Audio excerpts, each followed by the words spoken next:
Hello students, welcome back. I am CA Pramod Pratipathi and you are watching CA final financial reporting classes. और इस lecture में आगे बढ़ते हैं इंडेक्स 28 में। लास्ट दो लेक्चर में हमने क्या किया था सर? लास्ट दो लेक्चर में एक पहले इंट्रोडक्शन लेक्चर था जो जहां पे हम इंट्रोडक्शन देखा था कि इंडेक्स 28 क्या होता है, क्या क्या कवर होगा। Associate and joint venture cover करेंगे। जॉइंट वेंचर का डेफिनेशन 111 में है बट उसका अकाउंटिंग यहाँ पर है। और उसके बाद उसके रिलेटेड हमने आगे देखा था कि हमारा यहाँ पे एसोसिएट के केस में क्या होगा। एसोसिएट के केस में हमारे पास दो केसेस होते हैं, मतलब नॉर्मली दो केसेस। 20 to 50% अगर होल्डिंग है तो फिर उस केस में हम क्या मानेंगे, एसोसिएट है। और उसके साथ साथ में सिग्निफिकेंट इन्फ्लुएंस भी होना चाहिए। समझो सर, अगर 20% से कम भी है मेरे पास होल्डिंग, बट वहां पे अगर स्पेसिफिक सिचुएशन हमने देख लिया तो उस केस में हम क्या मानेंगे, सिग्निफिकेंट इन्फ्लुएंस है। ये हमने देख लिया था। फिर उसके बाद आगे बढ़े थे और आगे हमने देखा था इक्विटी मेथड। एक बार इक्विटी मेथड का एक बार रिवीजन करवा देता हूं मैं। राइट, तो इक्विटी मेथड यानी क्या सर? नॉर्मली हम इंडियस 28 के हिसाब से अगर कोई भी एसोसिएट का इन्वेस्टमेंट दिखाना है या जॉइंट वेंचर का इन्वेस्टमेंट दिखाना है इन दी कंसोलिडेटेड फाइनेंशियल स्टेटमेंट्स, तो हम इक्विटी मेथड यूज करेंगे। राइट, अब इक्विटी मेथड जब यूज करेंगे सर, तो ये क्या एसएफएस में भी दिखाएंगे क्या? बिल्कुल भी नहीं। हम एसएफएस में यहाँ पे इंड एस 109 के हिसाब से जो भी यहाँ पे फेयर वैल्यू है या कॉस्ट है, जो भी मॉडल आउट करते हैं उसके हिसाब से हम इंड एस 109 में के हिसाब से स्टैंड अलोन फाइनेंशियल स्टेटमेंट्स में दिखा देंगे। एक चीज वो है। बट जब इक्विटी मेथड यूज करेंगे, equity method specifically use for the consolidated financial statements, यानी सीएफएस जब बनाएंगे तो उसमें जो भी इन्वेस्टमेंट दिखाऊंगा तो वो एज पर इक्विटी मेथड होगा।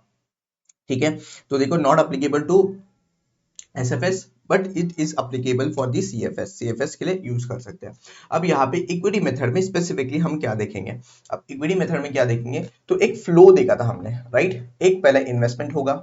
ठीक है सर, इन्वेस्टमेंट होने के बाद इन्वेस्टमेंट जैसे ही होगा हम क्या करेंगे, गुडविल या कैपिटल रिजर्व कंप्यूट करेंगे। इन्वेस्टमेंट होगा। ठीक है सर, इन्वेस्टमेंट हो गया। इन्वेस्टमेंट का एंट्री क्या होगा? देखो, इन्वेस्टमेंट टू बैक हुआ। राइट, फिर तुरंत हम गुडविल या कैपिटल रिजर्व कंप्यूट करेंगे। अब जब गुडविल या कैपिटल रिजर्व कंप्यूट करेंगे, मैंने एक चीज ये बताया था कि जब भी हम कंप्यूट करेंगे, देखो जो भी कॉस्ट ऑफ इन्वेस्टमेंट मेड है वो आ जाएगा। और नेट एसेट्स में जितना अपना शेयर है, यानी क्या एसोसिएट में जितना अपना परसेंटेज ऑफ शेयर है वो हम लेस कर देंगे। तो उस केस में मुझे क्या मिल जाएगा, गुडविल या कैपिटल रिजर्व मिल जाएगा। That is one case. Other thing is that कि सर अगर समझो मेरे पास यहाँ पे गुडविल है, गुडविल पहले समझो गुडविल है, तो गुडविल है तो उसको सेपरेटली नहीं दिखाएंगे। गुडविल को हम सेपरेटली नहीं डिस्क्लोज करेंगे। क्यों? क्योंकि it will be considered in the carrying amount.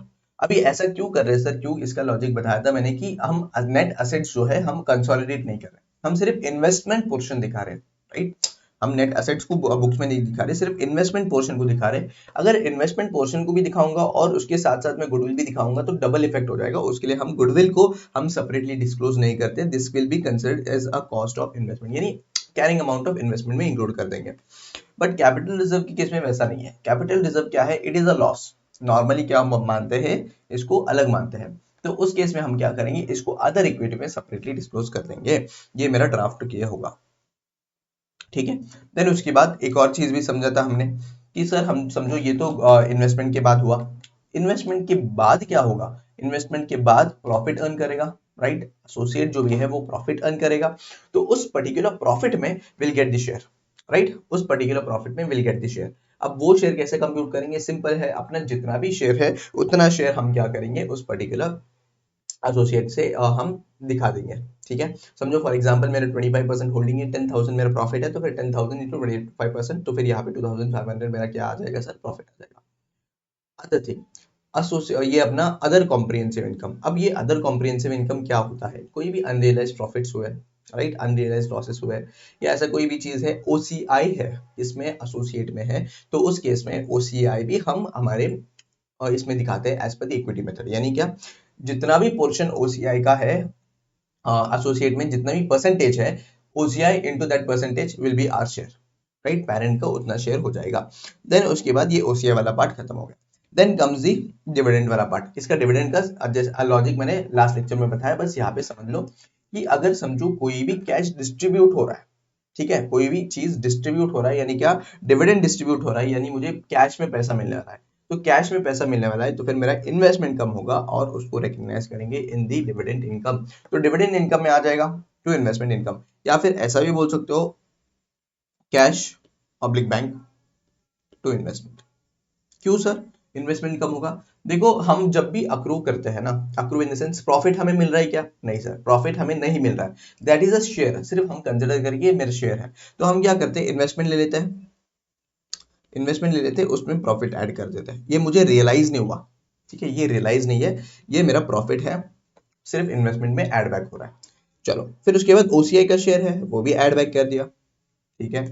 अब क्या हो रहा है, जब डिविडेंड मिलेगा, डिविडेंड मिलेगा तो मुझे कैश में मिलेगा ना, दैट इज बीइंग रियलाइज्ड, तो फिर उस केस में ये डिविडेंड कम करेंगे यहाँ से। तो यहाँ पे जब कम करेंगे तो अल्टीमेटली अगर देखोगे तो मेरा इन्वेस्टमेंट कम हो रहा है, अल्टीमेटली मेरे इन्वेस्टमेंट कम हो रहा है, तो उसके लिए हम कम कर रहे हैं, राइट। तो ये हमने एक छोटा सा समरी भी दिया था यहाँ पे, देखोगे तो initial recognition of cost plus add करेंगे share in post acquisition profit, minus कर देंगे पोस्ट एक्विजिशन लॉसेस, फिर उसके बाद शेयर इन डिस्ट्रीब्यूटेड डिविडेंड वो भी लेस कर देंगे, तो उस केस में मेरा क्लोजिंग इन्वेंटरी आएगा। अब यहाँ पे ये लॉसेस का जो है ना, पोस्ट एक्विजिशन लॉसेस, ये तो ठीक है, पोस्ट एक्विजिशन लॉसेस है हम लेस कर देंगे for the time being, but आगे एक है लॉस मेकिंग एसोसिएट करके, वो एक कंसेप्ट है जहां पे मेरा लॉसेस है ईयर ऑन ईयर बढ़ता जा रहा है, ठीक है। तो एक पॉइंट ऑफ टाइम के बाद मेरा जो इन्वेस्टमेंट है ये लॉसेस के अगेंस्ट सेट ऑफ हो जाएगा, जीरो हो जाएगा, या फिर क्या हम नेगेटिव में दिखा सकते हैं? नेगेटिव में कभी भी नहीं दिखा सकते, इन्वेस्टमेंट जीरो हो सकता है बस, ठीक है। उसका कंसेप्ट हम आगे बढ़ेंगे, फिलहाल के लिए ये देख लो, ये समझ लो कि क्या करूंगा, इन्वेस्टमेंट एट कॉस्ट, फिर गुडविल या कैपिटल रिजर्व कंप्यूट करूंगा। गुडविल रहेगा तो फिर कुछ रिकग्निशन नहीं होगा, बट अगर इनकेस कैपिटल रहेगा तो फिर कैपिटल रिजर्व रहेगा, तो फिर उस केस में मुझे डिस्क्लोज करना पड़ेगा, फर्स्ट थिंग। सेकेंड थिंग क्या होगा sir, second thing will be my profit share. अब प्रॉफिट शेयर जब आएगा तो प्रॉफिट शेयर में क्या करूंगा, मैं प्रॉफिट शेयर में प्रोपोर्शन मेरा ले लूंगा। थर्ड थिंग, ओसीआई है तो ओसीआई में भी मेरा शेयर ले लूंगा, देन फिर उसके बाद डिविडेंड डिस्ट्रीब्यूटेड है तो फिर वो लेस कर दूंगा। इसमें एक और चीज भी बोला था मैंने कि अगर फेयर वैल्यू डिफरेंसेस है, यानी क्या, अगर फेयर वैल्यू डिफरेंसेस है for the plant and machinery, तो उसमें जो एक्सेस डेप्रिसिएशन आएगा, ठीक है, जो भी एक्सेस डेप्रिसिएशन आएगा उसको भी मुझे एडजस्ट करना पड़ेगा इन माई बुक्स। तो कैसे करूंगा, fair value minus carrying amount into depreciation percentage into associate का जितना भी शेयर है वो आ जाएगा, तो ये मेरा जो डेप्रिसिएशन है उसको लेस कर दूंगा। अगर फेयर वैल्यू डिक्रीज है, अगर इनकेस फेयर वैल्यू डिक्रीज है सर, तो फिर उस केस में क्या करूंगा, उतना डेप्रिसिएशन पोर्शन रिवर्स कर दूंगा, जो मैंने पहले रिकॉग्नाइज किया था उसको ही रिवर्स कर दूंगा, यानी कि जितना भी डेप्रिसिएशन है, जितना भी डिक्रीज है उसके बेसिस में प्रोपोर्शनली कर दूंगा। ये हमने देखा था, और इसके रिलेटेड हमने क्वेश्चन सॉल्व किया था एक, आई गेस एक क्वेश्चन हमने ऑलरेडी सॉल्व कर लिया। अब आगे देखते हैं, आगे क्वेश्चन सॉल्व करते हैं।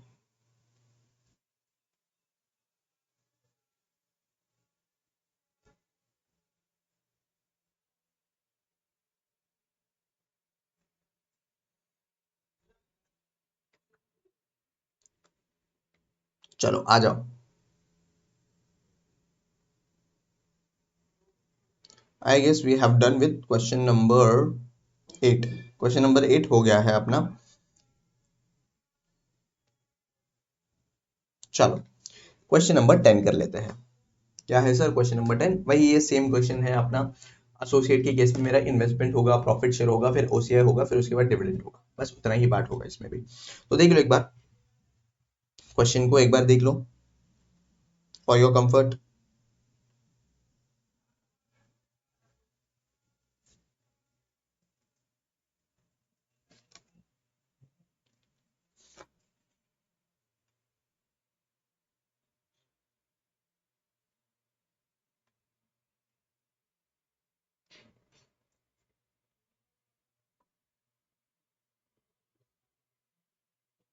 देखो आ जाओ for the illustration number 10, read करें क्वेश्चन को। अगर क्वेश्चन को रीड करना हो तो वीडियो को पॉज कर लो, फिर उसके बाद क्वेश्चन को रीड कर लो। Okay sir, Blue Limited acquired 25% of equity share capital of Green Limited on first day of the financial year for the कितने रुपीस का, 1,25,000 का। तो ब्लू ने कितना, 25% एक्वायर किया है। अब 25% बोलते ही तुम्हें क्या याद आना चाहिए, this is in between of 20 to 50%, तो फिर यहाँ पे हम इसको एसोसिएट मान सकते हैं। ओके, कितने का एक्वायर किया है, 1,25,000, तो cost of investment is 1,25,000। As of the date, the carrying value of net assets was 3 lakhs and the fair value was 4 lakhs। ठीक है, तो यहाँ पे क्या बोल रहे हैं कि carrying value of the net asset जो है वो कितना है, 3 lakhs है, और फेयर वैल्यू कितना है, 4 लाख है। The excess of the fair value over the carrying value was attributable to one of the building owned by Green Limited having a minimum useful life of 20 years. अच्छा, तो यहाँ पे क्या बोल रहे हैं कि जो एडिशनल जो 1 लाख का जो चेंज है, 3 लाख मेरा ये था carrying amount, 4 lakhs was my fair value. अब ये जो एडिशनल पार्ट है 1 लाख का, वो किसके वजह से, ये बिल्डिंग के वजह से है, जिसका remaining useful life is 20 years, और 20 ईयर्स इसका यूजफुल लाइफ है। तो मैंने बताया था ना, देखो मेरा इन्वेस्टमेंट तो आ गया, नेक्स्ट थिंग मेरा शेयर इन कैरिंग अमाउंट आ जाएगा, तो इससे मेरा गुडविल वगैरह कंप्यूट हो जाएगा। अब क्या होगा, यहाँ पे एडिशनल क्या है, यहाँ पे एडिशनल 1 लाख का बिल्डिंग वाला जो फेयर वैल्यू है ना, वो फेयर वैल्यू एडजस्टमेंट में भी जो भी एक्सेस डेप्रिसिएशन है वो मुझे कंप्यूट करना पड़ेगा और प्रॉफिट से एडजस्ट करना पड़ेगा। ठीक है, देखते हैं वो कैसा करना है। Green Limited has earned a profit of 40,000 and other comprehensive income of 10,000 during the year. Okay. Calculate goodwill or capital reserve on the date of acquisition. Blue Limited share in the profit and loss and other comprehensive income and closing balance of the investment at the year end. तो closing balance of the investment मुझे compute करना है यहाँ पे। ठीक है, come on, let's go. तो solution solve करें क्या? If you want to solve, you can also solve. चलो पहले चीज देखते हैं, फर्स्ट एंड फॉरमोस्ट थिंग क्या सर, मेरा इन्वेस्टमेंट। अब इन्वेस्टमेंट कितना का लिया है, 1,25,000। तो पहले मैं क्या बोलूँ, इन्वेस्टमेंट का जर्नल एंट्री करूँ, या फिर पहले हम क्या करते हैं, टैबुलर फॉर्मेट में बना लेते हैं, फिर उसके बाद चाहे तो जर्नल एंट्री कर लेंगे।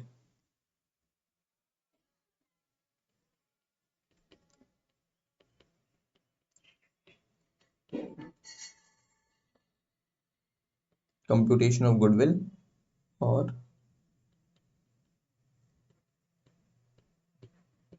ठीक है। अब ये कैसे कंप्यूट होगा, सिंपल है ना सर, क्या सिंपल है, कॉस्ट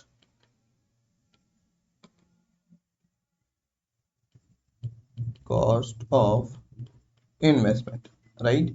तो कॉस्ट ऑफ इन्वेस्टमेंट यहाँ पे 1,25,000 है, इसमें से लेस कर दूंगा मेरा नेट एसेट्स।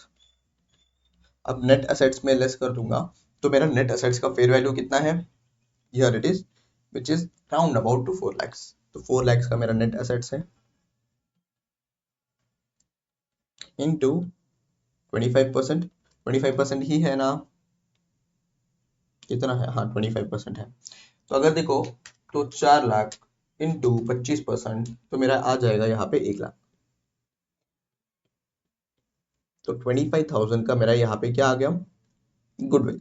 क्या हम गुडविल को डिस्क्लोज करते हैं क्या, हम गुडविल को डिस्क्लोज करते हैं, बिल्कुल भी नहीं sir, this is considered as the part of carrying amount of investment. तो गुडविल को सेपरेटली हम डिस्क्लोज नहीं करेंगे, यानी कि सेपरेटली रिकॉग्नाइज करेंगे। तो यहाँ पे नोट लिख दूं मैं, goodwill is not separately recognized in books। ठीक है, तो गुडविल को सेपरेटली रिकॉग्नाइज नहीं करते हैं, this will be considered part of carrying amount of investment. ये मेरा पहला चीज हो गया, this was computation of goodwill.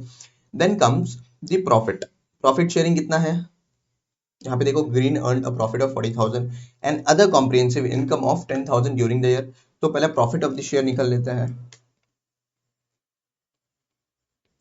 Share of profit.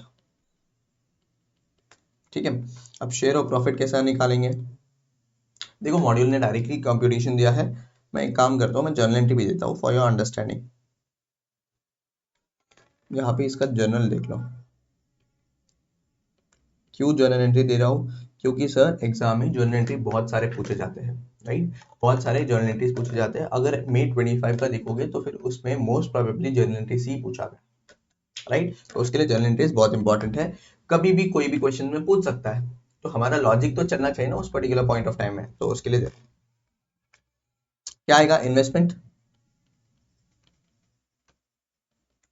किसमें है ये इन्वेस्टमेंट, इन ग्रीन, कितना है 25,000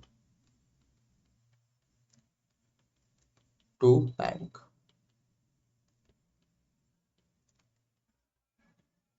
ठीक है, then comes the profit sharing ratio. अब प्रॉफिट शेयरिंग क्या है, मेरा प्रॉफिट अर्नड कितना है, 40,000 है, राइट, प्रॉफिट अर्नड इज 40,000 और मेरा शेयर इज 25,000 और 25%। तो यहाँ पे 25% कर लो तो मेरा यहाँ पे आ जाएगा कितना आएगा सर? 40,000 इंटू 25%,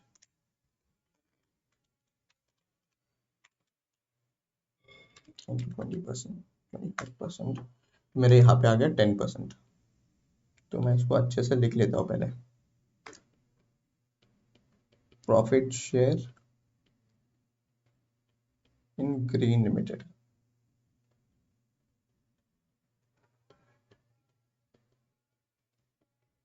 ये आ गया 10,000 का, राइट। इसमें से मैं क्या करूंगा, एडजस्टमेंट ऑफ फेयर वैल्यू, ठीक है, फेयर वैल्यू एडजस्टमेंट करना है। अब मैं एडजस्टमेंट ऑफ फेयर वैल्यू यहाँ पे सिंपली ऐसा बोल सकता हूँ, एडिशनल डेप्रिसिएशन, राइट। अब ये एडिशनल डेप्रिसिएशन कैसे कंप्यूट करना है, तो देखो क्वेश्चन में क्या दिया है, ग्रीन लिमिटेड का कैरिंग अमाउंट है 3 लाख एंड इसका फेयर वैल्यू है 4 लाख, राइट। तो अब 3 लाख और 4 लाख के बीच में कितना, 1 लाख का डिफरेंस है, और ये 1 लाख डिफरेंस क्यों है, क्योंकि that is attributable to one of the building owned by Green Limited, Green Limited का जो बिल्डिंग है उसके रिलेटेड है। तो यहाँ पे 1 लाख एडजस्टमेंट है, 1 लाख। अब 1 लाख है और इसका यूजफुल लाइफ भी दिया है सर, देखो यूजफुल लाइफ इज 20 ईयर्स। अब यूजफुल लाइफ 20 ईयर्स है तो 20 ईयर्स से कर लो डिवाइड, कितना आएगा देख लो, 1 लाख डिवाइडेड बाय 20 ईयर्स, तो ये आ जाएगा 5,000। 5,000 में से भी 25% ही है अपना शेयर, बराबर। तो 5,000 इंटू 25%, तो 1250 will be my adjustment of additional depreciation. तो ये लेस कर दो तो मेरा प्रॉफिट शेयर कितना है वो पता चल जाएगा, 10,000 माइनस 1250, तो ये आ जाएगा 8750, राइट। इतना तो पता चल गया sir. Then comes the other comprehensive income.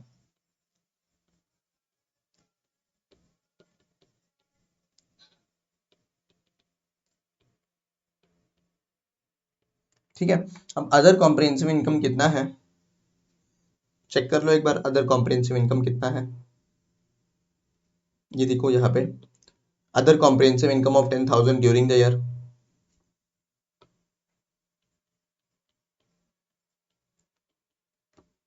इसका अपना 25% होगा, विच विल बी 2,500, ठीक है।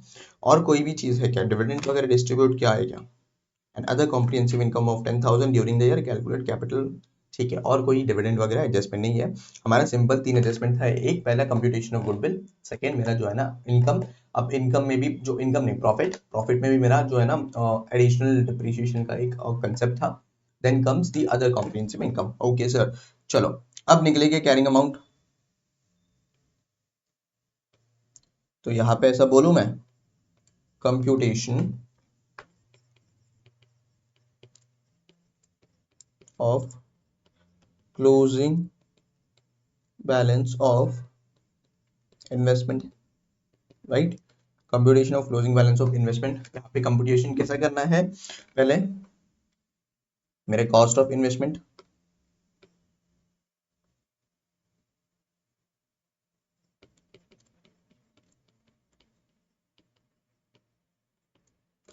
$1,25,000, राइट। इसमें प्रॉफिट ऐड कर दूं, हाँ सर प्रॉफिट 8, कितना था ये, 8750। इसमें अदर कॉम्प्रिहेंसिव इनकम ऐड कर दो,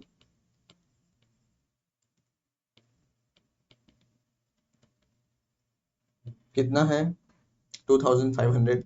तो देखो एक बार कि कितना आ रहा है मेरा कैरिंग अमाउंट ऑफ इन्वेस्टमेंट, तो 12,500 प्लस 8,750 प्लस 2,500, तो ये आ रहा है सर 136, सॉरी 136,250, राइट। एक बार देख लेते हैं सही है क्या, ये देखो सही है मेरा, closing balance of investment is 136,250, simple, एकदम सिंपल है सर। कुछ नहीं है यहाँ पे, क्या किया था पहले, कंप्यूटेशन ऑफ गुडविल किया, गुडविल को हम सेपरेटली डिस्क्लोज नहीं करते, तो अगर जब भी चाहो, प्रेजेंटेशन कैसे करूंगा सर, अब प्रेजेंटेशन की बात आ गई तो फिर एक बार बता देता हूँ प्रेजेंटेशन हम कैसे देखेंगे।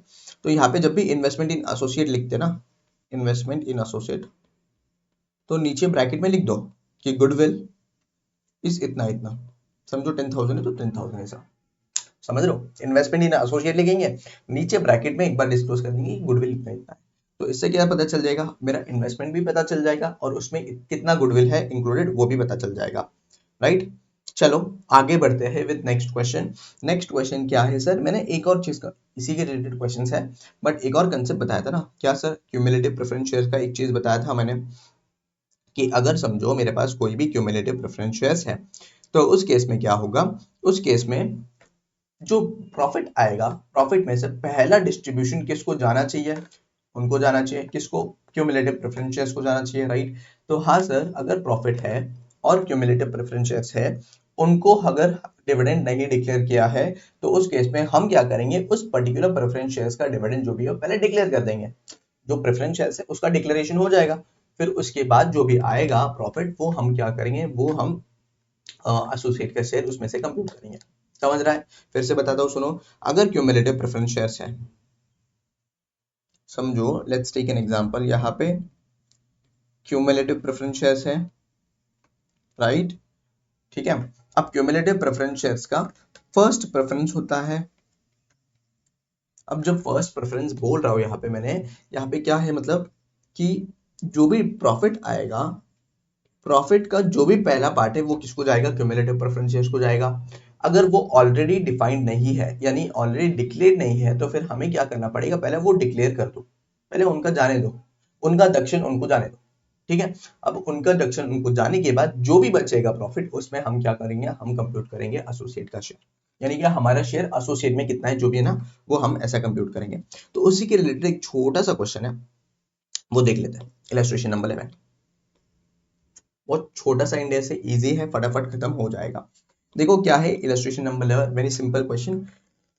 KL Limited has invested in 50% voting power of joint venture MN Limited। अच्छा, तो यहाँ पे क्या हो रहा है, इन्वेस्ट किया यहाँ पे जॉइंट वेंचर में, that is 50% of voting power.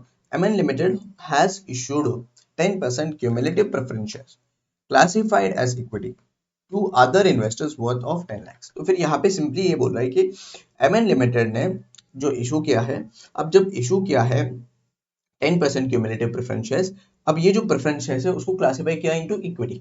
अब इक्विटी में क्लासिफिकेशन यानी क्या सर, 109 के हिसाब से हम नॉर्मली क्लासिफाई करते हैं into preference share, sorry, into equity and financial liability, ठीक है।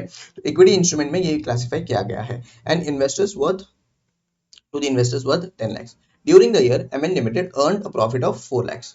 अब यहाँ पे प्रॉफिट अर्न किया 4 lakhs का। Also MN Limited has not declare dividend, dividend declare नहीं किया on the preference shares for the current year. Current year के लिए कोई भी डिफरेंट डिविडेंड डिक्लेयर नहीं किया, किसके लिए, प्रेफरेंस शेयर्स के लिए। तो यहाँ पे जो मेरा यहाँ पे जो प्रॉफिट आया है सर, ये प्रॉफिट में पहला दक्षिण किसको जाना चाहिए, पहला जाना चाहिए प्रेफरेंस शेयर्स, उसके बाद बचा हुआ तो हमारा, ठीक है। तो पहले क्या करेंगे हम, पहले जो 4 lakhs है उसमें से 10% क्यूमुलेटिव प्रेफरेंस शेयर जो है उसको डिविडेंड डिक्लेयर कर देंगे, कितना सर, 10% होगा, और उसके बाद बचा हुआ जो पार्ट है विल कंसिडर इट एज अपना पैसा, ठीक है। तो देखो अगर मैं वैसे बात करूं तो यहाँ पे 4 lakhs मेरा प्रॉफिट है, राइट।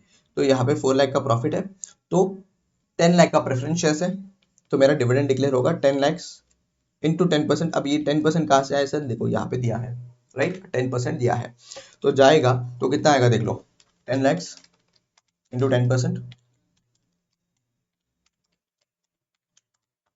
4 लाख से मैच कर दो, तो फिर यहाँ पे 3 लाख का ये आएगा। अब ये 3 लाख में से हम क्या करेंगे, हम प्रॉफिट डिटरमाइन करेंगे और दी मतलब एसोसिएट में कितना शेयर है अपना, उतना शेयर हम ले लेंगे, ठीक है। तो देखो, if an associate or a joint venture has outstanding cumulative preference shares that are held by the parties other than the entity are classified as equity. The entity should compute its share of profit or loss after adjusting the dividend on such shares, whether or not the dividend has been declared। अब तक dividend declare किया नहीं किया कुछ समझ नहीं है, अपने को देखना पड़ेगा कि उसका डिविडेंड डिक्लेरेशन होना चाहिए, नहीं अभी तक डिविडेंड डिक्लेयर हो गया तो फिर ठीक है, अगर नहीं हुआ तो फिर पहले डिविडेंड डिक्लेयर करो, फिर उसके बाद फिर हम प्रॉफिट शेयर ले लेंगे हमारा। In the current case KL limited share in net profit would be as follows, profit of for the year is 4 lakhs, उसमें से क्यूमुलेटिव जो डिविडेंड है वो लेस कर देंगे, तो net profit attributable to the shareholders आएगा। अब यहाँ पे अगर देखोगे तो केएल ने क्या किया है, केएल ने 50% वोटिंग पावर है किसमें, जॉइंट वेंचर्स में है। तो जॉइंट वेंचर का 50% वोटिंग पावर क्या करेंगे हम, जो भी प्रॉफिट है 3 लाख का प्रॉफिट आया उसमें से 50% मेरा किसका होगा, केएल का होगा। क्यों, क्योंकि 50% होल्डिंग है, तो 50% होल्डिंग आ जाएगा यहाँ पे, which is 1,50,000, right. Hope so ये समझा है, सिंपल क्वेश्चन है, कुछ भी क्वेश्चन नहीं है यहाँ पे।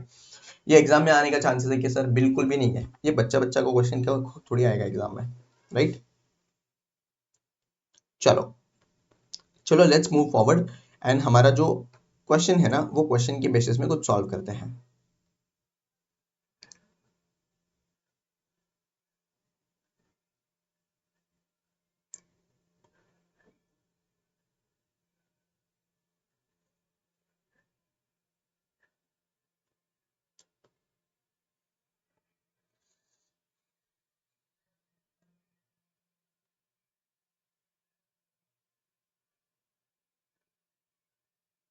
I guess it is question number 13।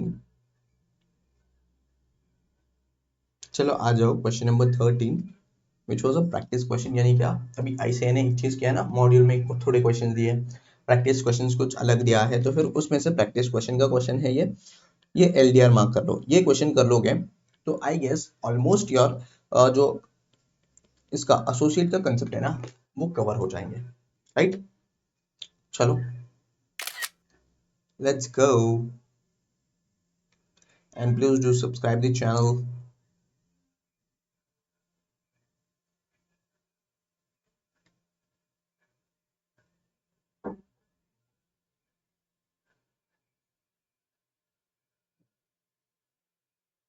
चलो illustration number sorry question number 13 which is an LDR question, let's solve. अगर क्वेश्चन को रीड करना है तो ऐसा ही पॉज कर लो वीडियो को, फिर उसके बाद यहाँ पे क्वेश्चन कर लो, रीड कर लो। चलो क्या है, on 1st April 2019 investor limited acquire 35% interest in another entity XYZ limited. तो यहाँ पे क्या हो रहा है, 1st April 2019 में इन्वेस्टर लिमिटेड जो है ये एक्वायर किया 35% interest in another entity XYZ limited. Investor Limited determines that it is able to exercise significant influence over XYZ। तो यहाँ पे significant influence बोल दिया तो हमें मानना है भाई साहब क्या है, यहाँ पे associate entity है, तो XYZ Limited will be associate। अगर मैं ऐसा बताऊं, देखो ये इन्वेस्टर है, ये इन्वेस्टर है, ये XYZ है, ये यहाँ पे क्या कर रहा है, सिग्निफिकेंट इन्फ्लुएंस है, तो यहाँ पे जो XYZ is an associate and this one would be a parent company, right। चलो, Investor Limited has paid a total consideration of rupees 47,50,000 for the acquisition of interest in XYZ Limited। तो यानी cost of investment मिल गया sir मुझे, क्या है 47,50,000 का मेरा cost of investment है, ध्यान रखना। At the date of acquisition, the book value of XYZ Limited net asset was 90 lakhs। अच्छा, तो यहाँ पे डेट ऑफ एक्विजिशन के टाइम में मेरा कैरिंग अमाउंट कितना है 90 lakhs है, एंड द फेयर वैल्यू कितना है 110 यानी क्या 1,10,00,000। ठीक है, तो यहाँ पे मैंने बताया था क्या कैरिंग अमाउंट है, नेट फेयर वैल्यू है यानी फेयर वैल्यू है, तो इन दोनों का बीच में जो भी फेयर वैल्यू एडजस्टमेंट होगा उसका मुझे देखना पड़ेगा। अगर इन्फॉर्मेशन दिया है तो करेंगे, अगर नहीं दिया तो नहीं करेंगे। इन्फॉर्मेशन अगर दिया है कि डेप्रिशिएबल एसेट है तो डेप्रिशिएबल एसेट का एक्सेस डेप्रिशिएशन हम लेस करेंगे फ्रॉम द प्रॉफिट। ओके, तो यहाँ पे दिया है कि देख लेते हैं, investor had determined that the difference of 20 lakhs, देखो बोला है ना जो 20 lakhs है pertains to an item of PPE। अब PPE बोलो बोलो बोलो क्या है, PPE is a depreciable asset, right। PPE जो है ना ये डेप्रिशिएबल है, नॉन डेप्रिशिएशन बोलना मत, सीए फाइनल में हो, which has remaining useful life of 10 years, right. तो यहाँ पे सिंपली ऐसा बोल रहे हैं कि मेरा जो कैरिंग अमाउंट है वो 90 lakhs है एंड मेरा जो फेयर वैल्यू है 1,10,00,000 है, तो ये 20 lakhs का जो डिफरेंस है ना सर ये पीपीई का है। अब PPE is a depreciable asset, जब डेप्रिशिएबल एसेट की बात आ गया तो फिर उस केस में हम क्या करेंगे, डेप्रिसिएशन चार्ज करेंगे। अब ये जो 20 lakhs एडिशनल है ना, ये एडिशनल के ऊपर मुझे एडिशनल डेप्रिसिएशन कंप्यूट करना पड़ेगा। ओके सर, चलो during the year XYZ Limited made a profit of 8 lakhs, XYZ Limited paid a dividend of 12 lakh। अच्छा, तो प्रॉफिट है, तो प्रॉफिट में क्या करेंगे हम, प्रॉफिट हमारा जो शेयर है वो शेयर को ऐड कर देंगे, यानी क्या मेरा इन्वेस्टमेंट अल्टीमेटली बढ़ जाएगा। ठीक है, डिविडेंड है तो डिविडेंड भी क्या करेंगे हम, डिविडेंड को क्या करेंगे सर, हम लेस करेंगे। वेरी गुड, लेस कर देंगे। तो लेस इन द सेंस यानी क्या, less in the sense sir यहाँ पे हम क्या करेंगे, डिविडेंड को लेस कर देंगे, जितना भी अपना शेयर है वो लेस कर देंगे। Okay. On 31st March X20, XYZ Limited also holds a long-term investment in equity securities, यानी क्या long term investment है equity securities में। Under AS investment is classified as FVOCI, okay, FVOCI में classify किया in accordance with Ind AS 109। तो other long term interest भी है जो हम आगे concept में पढ़ेंगे, but इधर के लिए अभी के लिए यहाँ पे कुछ impact नहीं होगा मेरे हिसाब से। 109 के हिसाब से FVOCI में दिखा है, ठीक है। recognize an increase in the investment of 2 lakh in OCI during the year। अच्छा, तो यहाँ पे अगर बोलोगे सर यहाँ पे OCI का शेयर भी है, कितना, 2 लाख का OCI का भी शेयर है, तो 2 लाख का OCI का शेयर है तो फिर हम क्या करेंगे, 2 लाख का जो भी प्रोपोर्शनेट परसेंटेज आएगा वो हम रिकॉग्नाइज कर लेंगे। डेफर्ड टैक्स का इम्प्लीकेशन इग्नोर करने बोल रहा है। If any calculate the closing balance of Investor Limited investment in XYZ Limited as at 31st March 2020 as per the relevant Ind AS। यानी क्या, सिंपली यहाँ पे मुझे क्या कंप्यूट करना है, closing balance of investment, associate का जो इन्वेस्टमेंट है उसका क्लोजिंग बैलेंस कंप्यूट करना है। क्या मेरे पास पूरा इन्फॉर्मेशन है, पूरा का पूरा इन्फॉर्मेशन है, क्या लेस करना है क्या ऐड करना है पता है, प्रॉफिट है तो ऐड करना है, क्यों ऐड करना है, क्योंकि मेरा इन्वेस्टमेंट बढ़ जाएगा, देन OCI का बढ़ जाएगा, डिविडेंड का लेस कर देंगे, और उसके बाद जो मेरा डिप्रीशिएशन है फेयर वैल्यू एडजस्टमेंट के ऊपर, तो वो भी हम क्या करेंगे, वो भी हम यहाँ पे एडजस्ट कर देंगे। Sir is that clear? चलो जी, let's solve the question. What do you think, easy question है, हार्ड क्वेश्चन है? इजी क्वेश्चन है सर, यहाँ पे बस सब कुछ इंक्लूडेड है, सब कुछ इन द सेंस सब कुछ। मेरे यहाँ पे डिविडेंड भी इंक्लूडेड है, यहाँ पे मेरा फेयर वैल्यू एडजस्टमेंट भी है, यहाँ पे मेरा प्रॉफिट भी है, OCI भी है, सब कुछ है, राइट। चलो, computation of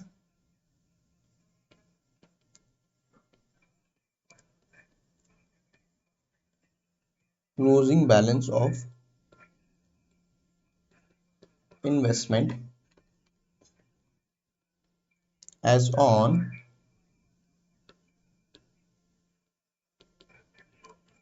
31st March 2020, right. Simple सा क्वेश्चन है, आराम से हो जाएगा। तो हम क्या करेंगे, यहाँ पे पर्टिकुलर्स ले लेंगे,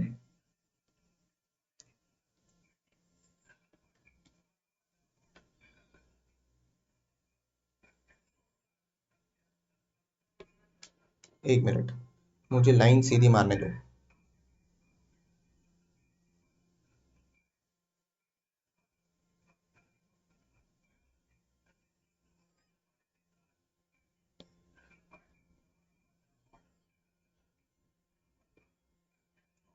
ठीक है, चलो यहाँ पे हम क्या करेंगे, कंप्यूटेशन कर लेंगे और यहाँ पे अमाउंट दिखा देंगे which will be a final amount. चलो सबसे पहले कॉस्ट ऑफ इन्वेस्टमेंट आएगा ना, ठीक है, कॉस्ट ऑफ इन्वेस्टमेंट आएगा। तो कॉस्ट ऑफ इन्वेस्टमेंट कैसा आएगा सर, कॉस्ट ऑफ इन्वेस्टमेंट मुझे दिया है क्या, यस दिया है, कॉस्ट ऑफ इन्वेस्टमेंट मुझे दिया है, कहाँ पे दिया है, क्वेश्चन में दिया है, विच इज आई गेस 47,50,000, 47,50,000 है। अच्छा, तो हम क्या करते हैं, हम देखते हैं सर मेरा गुडविल का कंप्यूटेशन, तो यहाँ पे लिख देता हूँ गुडविल कंप्यूटेशन, इसमें से लेस कर दो मेरा नेट एसेट्स। अब नेट एसेट्स को कैसे लेस करूंगा, यहाँ पे पहले देखो कि क्या है मेरा fair value of net assets कितना है, fair value of net assets है 1 करोड़ 10 लाख का, राइट। तो मेरा यहाँ पे 1 करोड़ 10 लाख का नेट एसेट्स आ गया। मेरा शेयर कितना है 35%, तो देख लो कितना आएगा 1 करोड़ 10 लाख में इंटू 35%, तो ये आ जाएगा 38,50,000 का आ जाएगा, राइट। तो देखो गुडविल ही आना चाहिए मेरे हिसाब से, there will be a goodwill 47,50,000, तो 9 लाख का गुडविल है। क्या हम यहाँ पे 9 लाख का गुडविल डिस्क्लोज करेंगे क्या, नहीं सर बुक्स में तो डिस्क्लोज तो नहीं करेंगे, तो बस एक नोट लिख लो, यहाँ पे नोट लिख लो,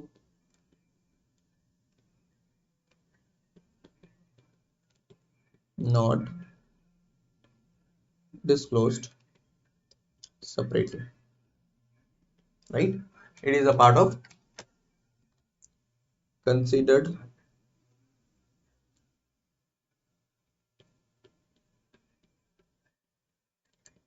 as part of carrying amount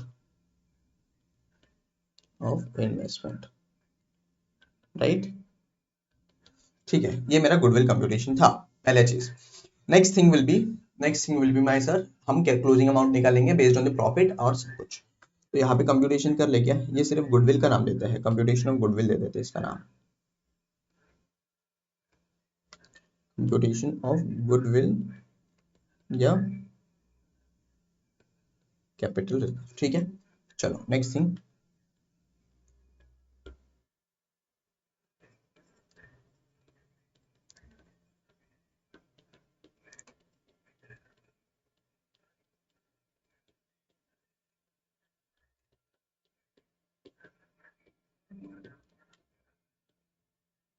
ठीक है। तो मेरा यहाँ पे पहले क्या आएगा, पहले आ जाएगा cost of investment which was 47,50,000। Then मैं क्या करूंगा, ऐड करूंगा प्रॉफिट, राइट? प्रॉफिट ऐड करूंगा, तो प्रॉफिट को डायरेक्टली ऐड कर सकते हैं क्या? Yes sir.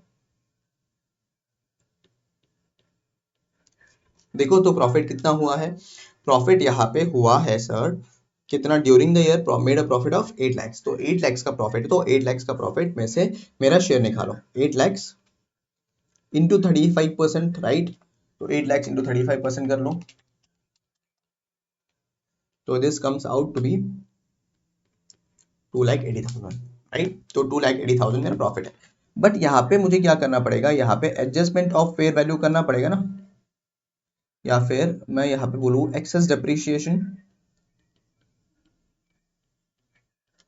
राइट? तो एक्सेस डेप्रिसिएशन कैसे करूंगा, 20 lakhs was my excess fair value, 20 lakhs fair value है।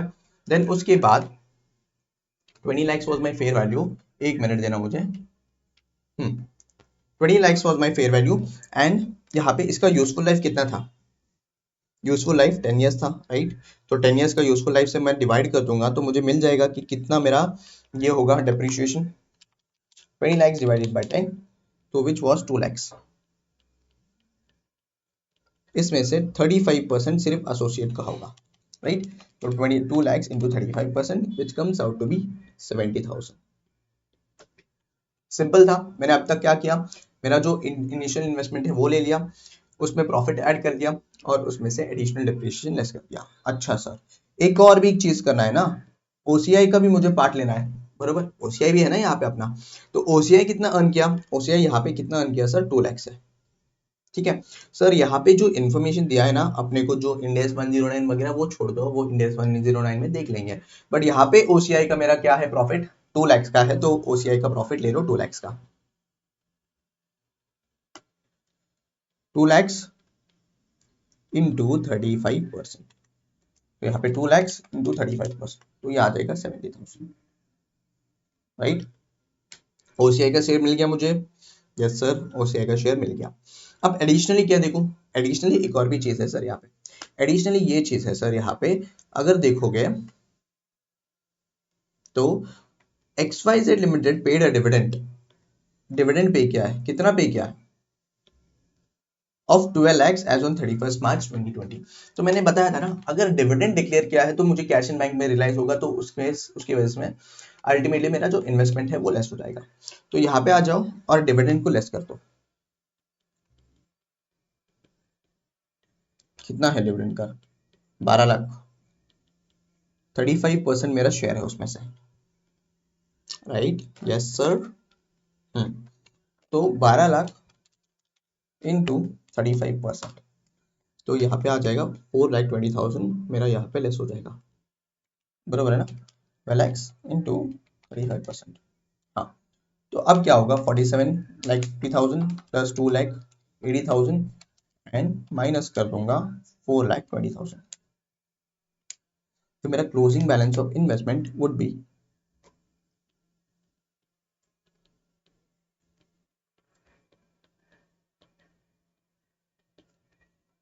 4,61,000, राइट? नहीं, 46,10,000 ये मेरा क्लोजिंग बैलेंस ऑफ इन्वेस्टमेंट होगा। सिंपल क्वेश्चन था। कोई भी डाउट है क्या इसमें तो मुझे कमेंट सेक्शन में कमेंट करके बताना, या फिर मेरे पास मेरा नंबर होगा तो नंबर पे मुझे व्हाट्सएप कर देना, तो फिर आई क्लियर डाउट। अब यहाँ पे I hope so you understood क्या है। पहले तो गुडविल कंप्यूट किया। गुडविल को हम तो दिखाते ही नहीं है, ठीक है, गुडविल को दिखाते नहीं है हमारे बैलेंस शीट में। क्यों? इन्वेस्टमेंट एक ही लाइन दिखाते हैं, इन्वेस्टमेंट इन एसोसिएट, और उसमें लिख देते हैं। द नेक्स्ट थिंग यहाँ पे कैसे कंप्यूट किया closing balance? Cost of investment 47,50,000, उसमें ऐड कर लिया मेरा प्रॉफिट, जो भी शेयर है प्रॉफिट ऐड कर लिया, एक्सेस डेप्रिसिएशन उसमें से लेस कर दिया। अब एक्सेस डेप्रिसिएशन है सर तो हम करेंगे, अगर नहीं है तो नहीं करेंगे, बराबर। अगर मेरा जो है ना रिवैल्यूएशन लॉस है तो उस केस में यानी क्या, मेरा कैरिंग अमाउंट 90 लाख है बट उसका फेयर वैल्यू जो है ना 70 लाख है, तो 20 लाख का जो है ना रिवैल्यूएशन लॉस है ना, या फिर फेयर वैल्यू लॉस है, तो उसको क्या करेंगे, उसको यहाँ पे रिवर्सल आ जाएगा, ठीक है, डेप्रिसिएशन का रिवर्सल। ओसीआई का शेयर ले लिया और डिविडेंड का लेस कर दिया, तो फिर मेरा क्लोजिंग बैलेंस ऑफ इन्वेस्टमेंट आ गया, विच इज देखो which is 46,10,000। Clear, simple. यहाँ पे तुम्हें होमवर्क दे रहा हूँ। क्या होमवर्क है sir? Homework is to solve the journal entries. Journal entries एक बार सॉल्व कर लेना। क्यों? क्योंकि journal entries are very very important. जैसे मैंने बताया था मई 25 के क्वेश्चन पेपर में मोस्ट प्रोबेबली जर्नल एंट्रीज पूछा था, राइट? तो most probably journal entries in the sense, अब जर्नल एंट्रीज तो नॉर्मल है, सिंपल है यार, लॉजिक लगाते ही आ जाएगा, बट एग्जाम के प्रेशर में वो लॉजिक बैठता नहीं है। जब तक तुम प्रैक्टिस नहीं किए तब तक वो लॉजिक नहीं बैठेगा ना, राइट? जब तक प्रैक्टिस नहीं किए तब तक वो क्या बोलते हैं, फ्लो नहीं आएगा। लॉजिक तो ठीक है, लॉजिक से सॉल्व कर लोगे, लेकिन उतना टाइम नहीं होता है, फ्लो होना चाहिए। स्टार्ट किया तो खत्म कर देना चाहिए, मैं सोचता नहीं बैठा सकता, तो उसके लिए journal test are important, journal test solve करके आना, ठीक है। तो this is what about the question of मेरा एसोसिएट। एसोसिएट का जो बड़े बड़े जो क्वेश्चन है वो इसी के बेसिस में था, and this was the one of that question. चलो ठीक है, अब चलो एक और कंसेप्ट पे बढ़ते हैं। क्या है सर वो कंसेप्ट? एक होता है अपस्ट्रीम एंड डाउनस्ट्रीम ट्रांजैक्शन। सुना है कभी? हाँ सर, अभी अभी सुना था 110 में, अपस्ट्रीम ट्रांजैक्शन डाउनस्ट्रीम ट्रांजैक्शन। तो मेरा यहाँ पे जो है ना लॉजिक कंसेप्ट वगैरह सब कुछ सेम है। यानी क्या, जो भी अपस्ट्रीम ट्रांजैक्शन है, अपस्ट्रीम यानी क्या है, यहाँ पे मैं बोल दूं अपस्ट्रीम यानी क्या है। अपस्ट्रीम यानी क्या है? एसोसिएट है, एसोसिएट क्या कर रहा है, सेल कर रहा है अपने पेरेंट को, this is upstream transaction. Downstream यानी क्या है सर? अपना पेरेंट जो है, parent is selling to associate, right? तो ये क्या है सर? ये इन्वेंटरी में भी हो सकता है, और उसमें इसमें प्लांट एंड मशीनरी अगर कोई दूसरा सेल भी हो रहा है उस केस में भी हो सकता है। इसको हम क्या बोलते हैं? अपस्ट्रीम ट्रांजैक्शन और डाउनस्ट्रीम ट्रांजैक्शन। अच्छा सर, अब जब अपस्ट्रीम होगा, when there is an upstream transaction, तो उस केस में क्या करेंगे? क्वेश्चन उठ सकता है अपस्ट्रीम ट्रांजैक्शन में यहाँ पे प्रॉफिट कौन कमाया? पहली बात, अपस्ट्रीम ट्रांजैक्शन में प्रॉफिट अर्न्ड इज एसोसिएट, बराबर, एसोसिएट ने प्रॉफिट अर्न किया। अब जब प्रॉफिट जब अर्न करेंगे सर, तो पहली बात, हम जो पेरेंट कंपनी है, पेरेंट कंपनी का शेयर होगा, तो अगर कोई भी प्रॉफिट आएगा, राइट, कोई भी प्रॉफिट आएगा, ओसीआई आएगा, तुरंत हम क्या करते हैं, तुरंत वो प्रॉफिट को हम रिकग्नाइज कर लेते हैं, अपना शेयर अपन रिकग्नाइज कर लेंगे। जो पेरेंट है जितना भी परसेंटेज ऑफ शेयर है, सॉरी, उतना परसेंटेज शेयर ये प्रॉफिट में अर्न कर लेगा, यानी क्या दिखा देगा, यानी रिकग्नाइज कर लेगा, इतना समझ लो। ये समझ में आ गया सर? समझो फॉर एग्जांपल 10,000 का प्रॉफिट था, अब 10,000 प्रॉफिट था और पेरेंट का शेयर 25% है समझो, तो ये 10,000 में ऑलरेडी रिकग्नाइज 25% रिकग्नाइज कर लेगा पेरेंट, तुरंत जैसा प्रॉफिट अर्न करते ही पेरेंट रिकग्नाइज कर लेगा, राइट? बट सर अगर समझो ये जो सेल के बाद, सेल के बाद यहाँ पे जो पेरेंट है, पेरेंट के बुक्स में अभी भी वो जो इन्वेंट्री है वो आउटस्टैंडिंग है, नहीं समझा? ये जो पेरेंट है, पेरेंट के बुक्स में अभी भी जो इन्वेंट्री जो बेचा था ना, जो एसोसिएट, वो आउटस्टैंडिंग है, तो उस केस में क्या होगा, यहाँ पे जो अनरियलाइज्ड प्रॉफिट इसके इसमें बैठा होगा, उसको तो मुझे क्या करना पड़ेगा, एलिमिनेट करना पड़ेगा ना, राइट? जो अनरियलाइज्ड प्रॉफिट है उसको एलिमिनेट करना पड़ेगा। अब वो एलिमिनेशन कैसा, अपना अल्टीमेट इन्वेस्टमेंट से ही होगा। देखो जो भी एडजस्टमेंट करना है मुझे इन्वेस्टमेंट से करना है यहाँ पे, राइट? तो इन्वेस्टमेंट से जो भी एडजस्टमेंट करेंगे वो कर लेंगे सर, ओके। तो यहाँ पे एलिमिनेट कैसे करेंगे सर? तो सेम मेरा लॉजिक वैसा ही है, सेम एज इंड एस 110। ठीक है, एग्जाम्पल लेते हैं। For example associate sold goods worth ₹10,000 to parent. ठीक है, कितना सेल किया? 10,000 का सेल किया। अब जब 10,000 का सेल किया है तो यहाँ पे क्या समझेंगे हम सर? 10,000 का सेल किया विद प्रॉफिट ऑफ 2,000, यानी क्या 10,000 में 2,000 का प्रॉफिट है एंड 8,000 का कॉस्ट है। ठीक है, ठीक है सर, ओके। तो अब क्या होगा? अब एसोसिएट ने सेल ऑफ कर दिया, जब सेल करेगा तो 2,000 का प्रॉफिट क्या? तो पहला एंट्री, फर्स्ट एंट्री क्या रहेगा? फर्स्ट एंट्री एसोसिएट ने प्रॉफिट किया ना, उसमें से अपना शेयर भी आना चाहिए। कौन? पेरेंट बोलेगा, पेरेंट बोलेगा कि उसमें से शेयर मेरा भी आना चाहिए। तो उससे मेरा क्या इन्वेस्टमेंट बढ़ जाएगा, इन्वेस्टमेंट अकाउंट डेबिट 2,000 इंटू जितना भी परसेंटेज, अब यहाँ पे 20% मानते हैं, तो 2,000 into 20%, 400 to profit share, 400, right. तो ये मेरा जो है ना पहला एंट्री हो गया। ठीक है, अब क्या हुआ सर? यहाँ पे जो एसोसिएट है उसने पेरेंट को बेचा, एसोसिएट है उसने पेरेंट को बेचा। अब जब एसोसिएट ने उसके पेरेंट को बेचा तो एसोसिएट के बुक्स में प्रॉफिट था, और प्रॉफिट हमने रिकग्नाइज कर लिया, किसके? पेरेंट का शेयर हमने रिकग्नाइज कर लिया। बट पेरेंट के बुक्स में समझ लो 10,000 का स्टॉक था ना, राइट, उसमें से सिर्फ 60% सेल ऑफ हो गया, बट 40% अभी भी वैसा ही है। यानी क्या? 4,000 का मेरा इन्वेंट्री वैसा ही आउटस्टैंडिंग है। तो इसके ऊपर अनरियलाइज प्रॉफिट होगा या नहीं होगा सर?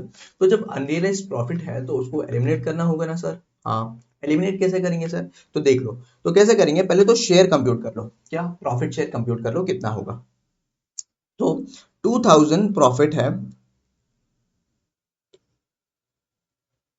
2,000 मेरा टोटल 8,000 का इसमें था, राइट।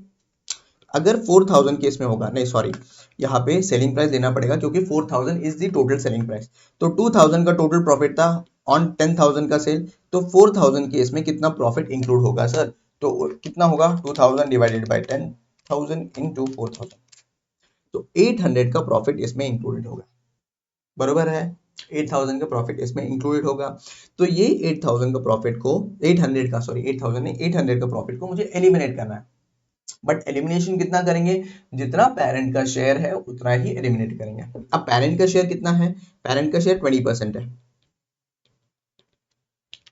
800 इंटू 20%, तो 160 का शेयर है, तो ये 160 शेयर को हम अनरियलाइज प्रॉफिट में से लेस कर देंगे। तो एंट्री कैसा होगा?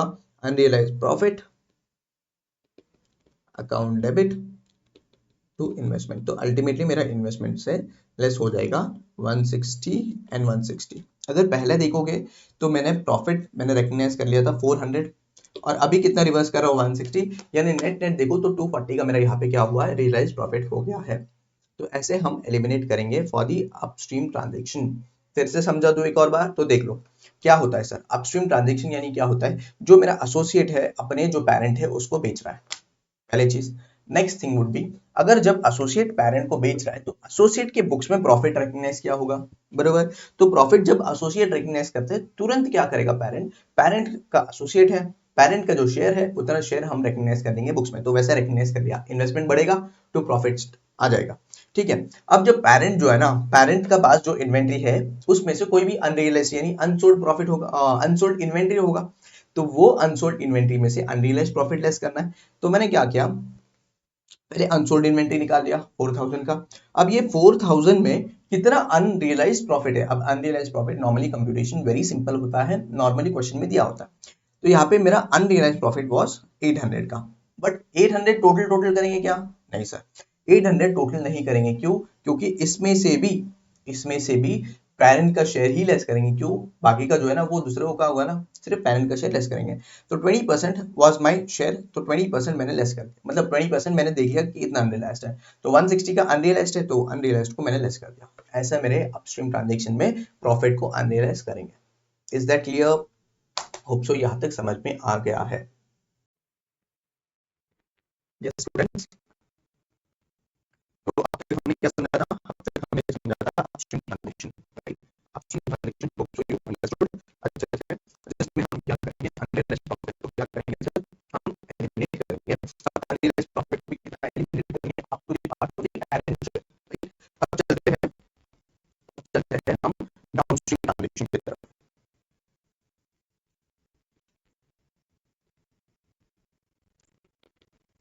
अब डाउनस्ट्रीम ट्रांजैक्शन यानी क्या है, मैंने ऑलरेडी बताया है। डाउनस्ट्रीम यानी क्या, जो पैरेंट है जब अपने एसोसिएट को बेच रहा है, राइट? पैरेंट ने अपने एसोसिएट को बेच रहा है, तो फिर उस केस में क्या करेंगे, इसको डाउनस्ट्रीम मानेंगे। यानी क्या, पैरेंट से एसोसिएट के पास गुड्स आ रहा है।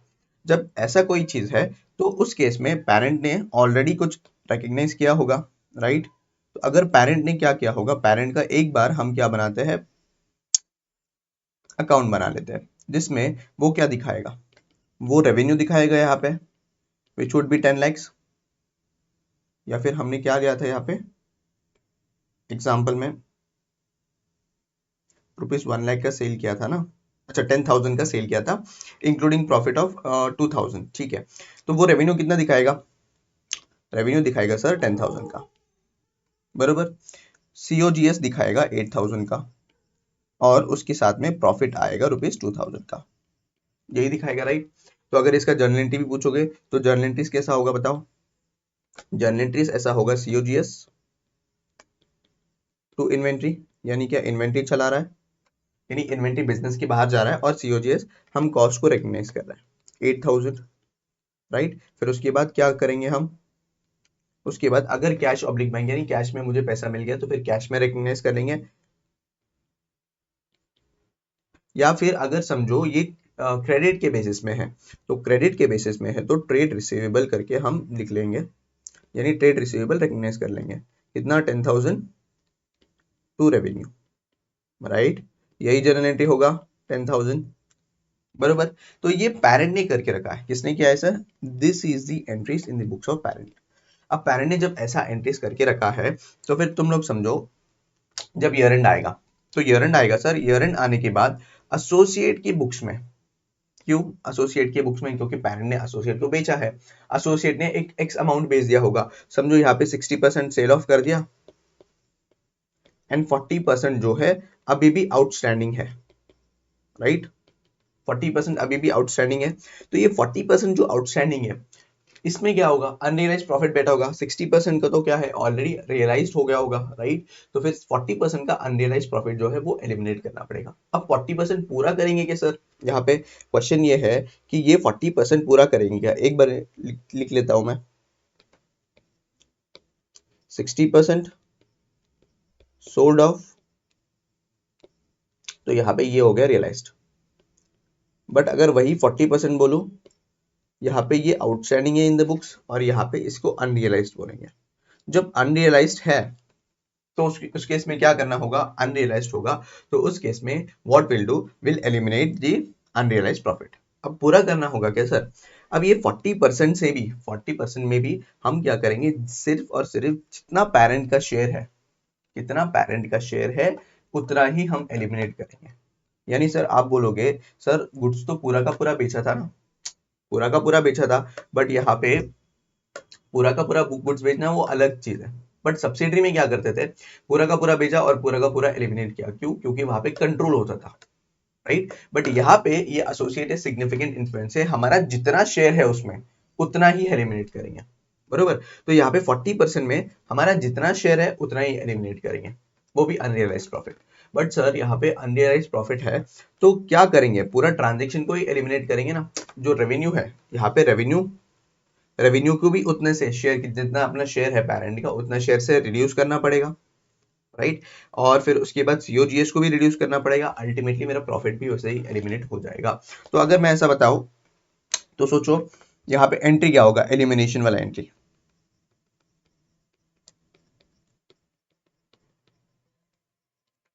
मेरा अनरियलाइज में कितना बचा है, यानी अनसोल्ड बोल लो, अनसोल्ड में है मेरा यहाँ पे 4,000 का, राइट? अनसोल्ड में है 4,000 का,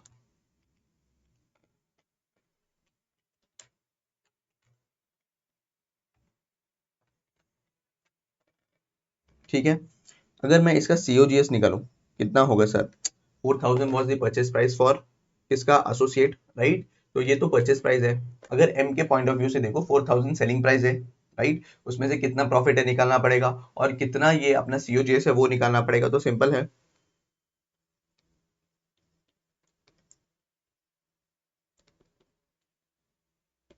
डिवाइडेड बाय 8000,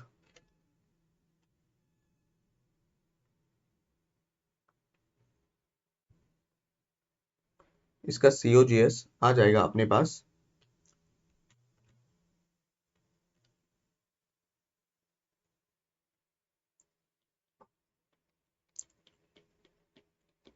इंटू 8000। ये सिर्फ ऐसा ही फॉर्म, कुछ नहीं, COGS का ये निकाल रहा हूँ। ये 3200 मेरा क्या है, यहाँ पे COGS है। तो अल्टीमेटली प्रॉफिट ले लो, प्रॉफिट कितना आएगा सर, प्रॉफिट 800 आएगा, राइट। तो प्रॉफिट कितना आएगा, 800 आएगा।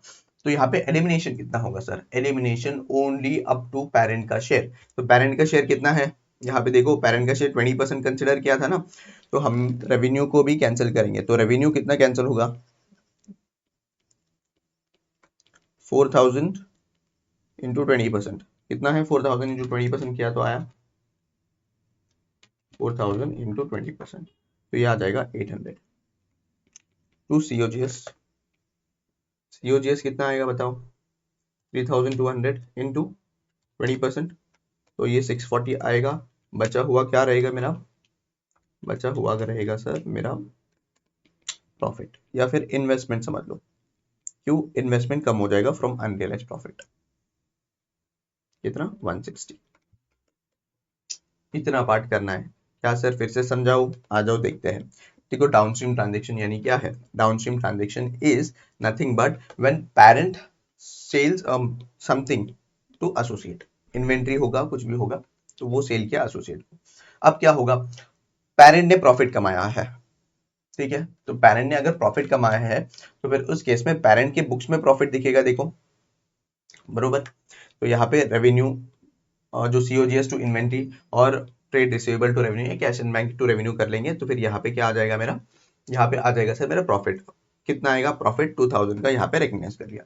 सर क्या ये प्रॉफिट के ऊपर इम्पैक्ट है, हाँ प्रॉफिट के ऊपर इम्पैक्ट है। बस कितना इम्पैक्ट होगा, जितना एसोसिएट में अपना परसेंटेज ऑफ होल्डिंग है उतना में ही इम्पैक्ट होगा, यानी कि उतना ही अनरियलाइज प्रॉफिट को हम एलिमिनेट करेंगे। तो अब एसोसिएट में आ जाते हैं। एसोसिएट में समझो 60% एंड 40%, 60% सेल ऑफ हो गया है एंड 40% जो है ना वो आउटस्टैंडिंग है। अब 60% जब सेल ऑफ हो गया है, राइट, फिर 60% जब सेल ऑफ हो गया है तो फिर उस केस में 60% रियलाइज हुआ, 40% अनसोल्ड है। 40% के ऊपर क्या है, अनसोल्ड है, तो फिर उस केस में 40% इज अनरियलाइज प्रॉफिट। अब ये जो अनरियलाइज प्रॉफिट है, इसमें से हमें क्या करना पड़ेगा, जितना भी पेरेंट का शेयर है, कितना भी पेरेंट का शेयर है उतना ही हम एलिमिनेट करेंगे। यानी कि अब 40% है, तो 40% हमने डिटरमाइन किया कि इट वुड बी 4000, राइट। 40% का 4000 होगा, तो 4000 में से सिर्फ 20% जो है हम एलिमिनेट करेंगे, और वो 20% ट्रांजेक्शन पूरा अपना रेवेन्यू भी एलिमिनेट होगा और COGS भी एलिमिनेट होगा, और उसके बाद उसका इन्वेस्टमेंट भी एलिमिनेट होगा। This is the detail entry, ऐसा एंट्रीज होना चाहिए। तो हमने क्या किया था, रिकग्नाइज किया। जैसे यहाँ पे पहले हमने जब सेल किया था तब एंट्री किया था COGS टू इन्वेंट्री, राइट। अब क्या किया मैंने, अब ये जो COGS को डायरेक्टली यहाँ पे डिरेकग्नाइज किया। कितना किया, बस सिर्फ जो पेरेंट कंपनी है उतना शेयर ही किया मैंने, ठीक है। फिर उसके बाद इन्वेस्टमेंट का जो है ना, ये अनरियलाइज्ड प्रॉफिट है, ये रिड्यूस हो जाएगा, और रेवेन्यू को भी एलिमिनेट किया। तो ओवरऑल मेरा यहाँ पे जितना पेरेंट का अनरियलाइज्ड प्रॉफिट है उतना एलिमिनेट हो जाएगा, right. This is about upstream transaction and downstream transaction. चलो इसके रिलेटेड एक छोटा सा क्वेश्चन है, वो छोटा सा क्वेश्चन सॉल्व करते हैं। देखो इलस्ट्रेशन नंबर 13, बहुत ही सिंपल क्वेश्चन है, आराम से हो जाएगा। देखो क्या बोल रहा है, scenario A, M Limited has invested in 40% share capital of N Limited and hence N Limited is an associate of M Limited. During the year N Limited sold inventory to M. अच्छा क्या हो रहा है यहाँ पे, M Limited है जिसने cell किया N Limited को, नहीं M Limited ने इन्वेस्ट किया 40% इन N Limited, okay. And hence N जो है N एसोसिएट है, ठीक है। N Limited sold inventory to M Limited। N ने क्या किया, N ने M को सोल्ड किया, यानी क्या, N ने अगर M को सोल्ड कर रहा है तो फिर this is an upstream transaction. यहाँ पे प्रॉफिट कौन कमा रहा है? प्रॉफिट N कमा रहा है। Okay sir, this includes this included profit of 10% on the price, that is profit of 1 lakh। 1 lakh दिया है, 10 lakhs का मेरे पास वैल्यू है, 1 lakh का प्रॉफिट है।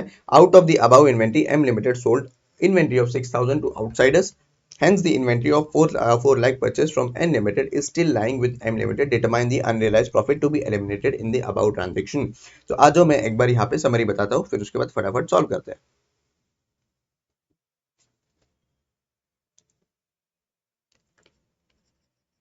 इलस्ट्रेशन नंबर क्या है ये? 30। इसमें भी हम क्या कर रहे हैं? सिनेरियो ए।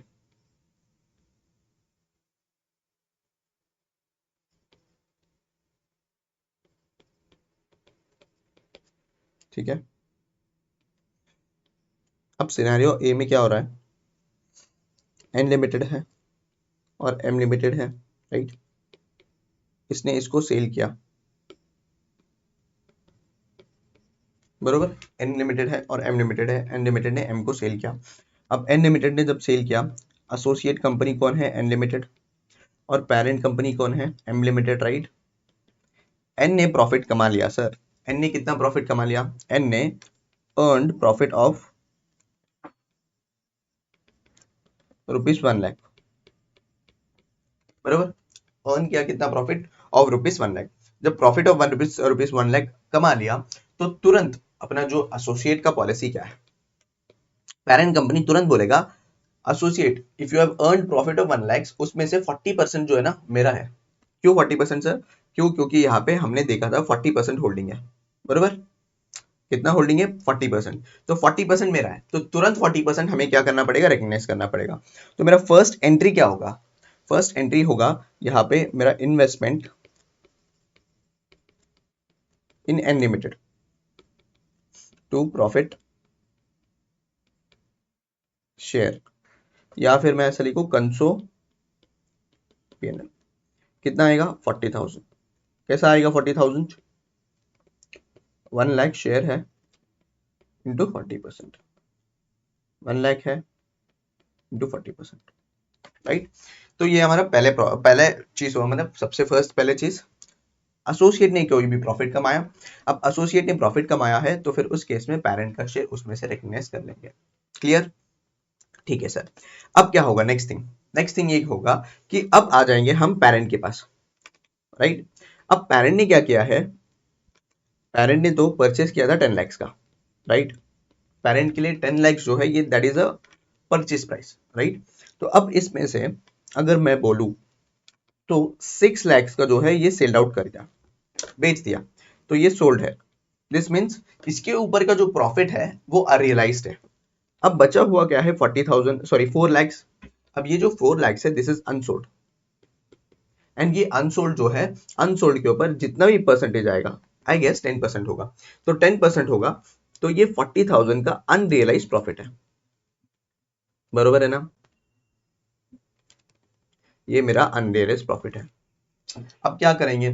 जो मेरा पेरेंट है, पेरेंट के बुक्स में अनरियलाइज प्रॉफिट है, बरोबर।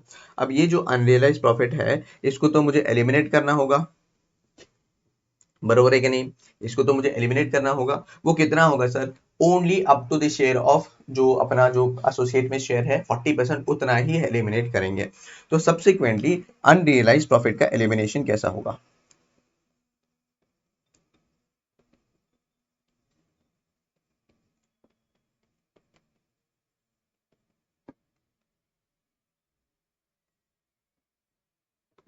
तो वही 4 lakhs का ये मेरा अनसोल्ड इन्वेंट्री है, राइट, इंटू 10% कर दो। क्यों सर 10%? अगर क्वेश्चन में देखोगे तो क्वेश्चन में सिंपली ऐसा बताया 10 लाख का मेरा वैल्यू है, उसके ऊपर 1 लाख प्रॉफिट है, तो फिर उस केस में मैं मानूंगा 10 लाख के ऊपर 10% का प्रॉफिट है, राइट। यहाँ पे 40,000 का मेरा अनरियलाइज प्रॉफिट है, बरोबर। अब 40,000 का अनरियलाइज प्रॉफिट है तो उस केस में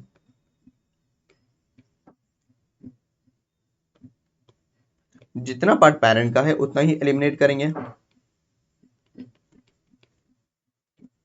ये मेरा आ गया अनरियलाइज्ड प्रॉफिट इंटू 40% क्या आएगा सर, इंटू 40% मेरा एसोसिएट का इन्वेस्टमेंट है, परसेंटेज ऑफ होल्डिंग, तो 16,000 विल बी एलिमिनेटेड। अब एलिमिनेशन कैसा होगा सर, एलिमिनेशन मेरा इन्वेस्टमेंट से कम होगा। जैसा हमने यहाँ पे एंट्री किया था, कैसा यहाँ पे एंट्री किया था sir, investment in N to profit और शेयर या फिर कंसोपियनल किया था ना, उसको रिवर्स कर देंगे। कितना रिवर्स करेंगे, सिर्फ और सिर्फ हम 16,000 का रिवर्स करेंगे। क्यों, क्योंकि पेरेंट का जितना भी शेयर है उतना ही करेंगे। देखो एसोसिएट में एक चीज ध्यान में रखना, कोई भी ट्रांजेक्शन कर रहे हैं, एलिमिनेशन कर रहे हैं, तो कितना करेंगे, only up to parent shares in associate. Associate में जितना होल्डिंग है उतना ही करेंगे, उससे ज्यादा नहीं करेंगे। तो उसका जर्नल एंट्री क्या आएगा,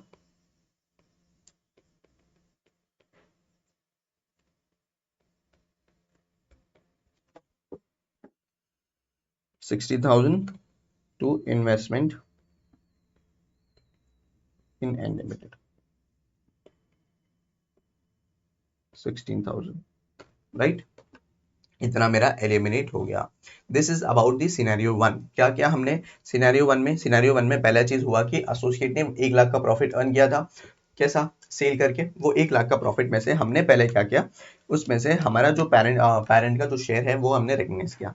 नेक्स्ट थिंग, फिर उसके बाद हमने डिटरमाइन किया कि पेरेंट की बुक्स में 1 लाख का जो है ना 1 लाख का ओवरऑल मतलब 10 लाख का ये था इन्वेंट्री, उस 10 लाख में से 6 लाख जो है वो ऑलरेडी सेल ऑफ हो गया एंड 4 लाख जो है वो अभी बचा हुआ था। अब 4 लाख में से अनरियलाइज प्रॉफिट डिटरमाइन किया, अनरियलाइज प्रॉफिट में से भी अपना एसोसिएट का शेयर कितना है वो डिटरमाइन किया और उसको एलिमिनेट कर दिया, राइट। चलो सिनेरियो 2 देखते हैं, सिनेरियो बी देखते हैं।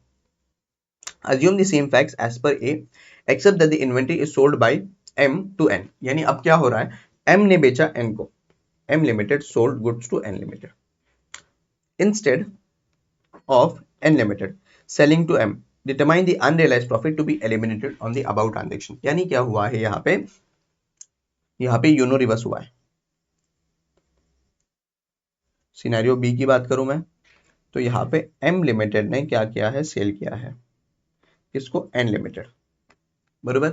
अब जब M Limited ने सेल किया है, कितने का सेल किया है, यहाँ पे ₹10 लाख। तो यहाँ पे प्रॉफिट कौन अर्न किया है sir, profit earn by M limited, M ने प्रॉफिट अर्न किया है। अब एम ने जब प्रॉफिट अर्न किया है तो फिर इसका इनिशियल एंट्रीज क्या होगा, यानी तुरंत बेचते हुए क्या एंट्रीज किया होगा। तो आ जाओ यहाँ पे देखते हैं। तो इसका पहला एंट्री क्या होगा, सीओजीएस। अब सीओजीएस कितना है, प्रॉफिट 1 लाख का है ना, प्रॉफिट 1 लाख का है, तो फिर 9 लाख का मेरा सीओजीएस होगा टू इन्वेंट्री, राइट, 9 लाख का, बरोबर। यहाँ पे डायरेक्टली मैं सेल का एंट्री कर सकता हूँ, बट यहाँ पे डिटेल एंट्रीज मांगा है मॉड्यूल ने, उसके लिए हम डिटेल एंट्रीज कर रहे हैं। देन सेकंड क्या क्या होगा, या तो कैश ऑब्लिक बैंक में पैसा आया होगा या फिर ट्रेड रिसीवेबल के थ्रू पैसा आया होगा, बरोबर, टू रेवेन्यू कितना 1 लाख, सॉरी 10 लाख का मेरा यहाँ पे रिसीवेबल आएगा और रेवेन्यू इतना आएगा। और इन दोनों के जो डिफरेंस है, इन दोनों के बीच में जो भी डिफरेंस है वो मेरा प्रॉफिट होगा 1 लाख का, राइट। ये हमने इनिशियल एंट्री किया है। अब देखते हैं कहाँ पे, एन लिमिटेड के बुक्स में। N limited is an associate, ये एसोसिएट है। अब एसोसिएट के बुक्स में क्या करेंगे, एसोसिएट के बुक्स में इसने तो परचेज किया 10 लाख का, ठीक है। इसमें से 6 लाख जो है ये ऑलरेडी सोल्ड है और 4 लाख जो है 4 लाख अनसोल्ड है, राइट।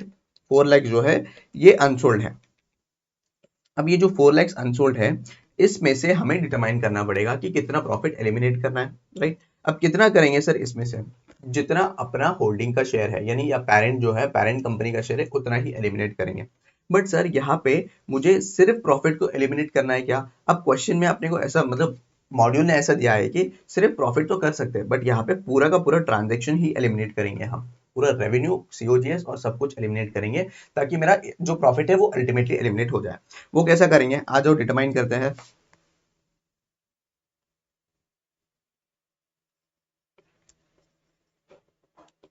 अनरियलाइज प्रॉफिट कितना है, ₹4 लाख, राइट, या अनरियलाइज प्रॉफिट नहीं, अनसोल्ड इन्वेंट्री, बरोबर है। यस सर, 4 लाख का इन्वेंट्री है। अब ये 4 लाख में से हम देखेंगे कि मेरा अनरियलाइज प्रॉफिट कितना है,